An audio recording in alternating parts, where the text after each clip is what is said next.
السلام عليكم ورحمة الله وبركاته. وإذن سلام دمانتين كسر وهذا الشانل كيغا مانتا إيو فيديو عصوب أخياري مانتا فيديو إذن وضوحو كسابسين هاي wax ka baro dhaqanka miyiga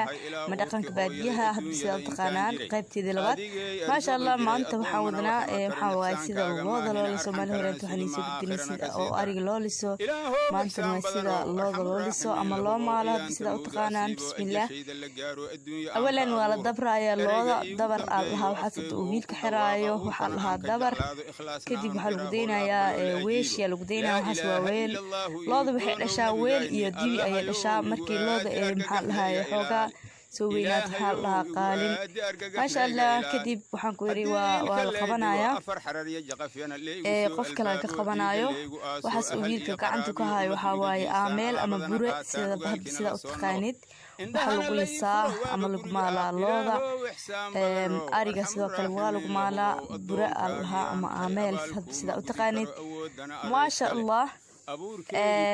sida loo liso ayaa idin tusin doona insha Allah saas ayaa loo lisaa waxa lahaa darandooris allaha waxaan ku raasho eedaysa ma sha Allah si waxay u lismaysaa aan inaba caadi ahayn ma sha Allah wiilka waa ujeedaan si u lisay labada gacan ayaa laga shaqaysiinayaa jilbaha lagu qabsanayaa waxaan ku dhahay inaba caadi ma aha marka xabaabi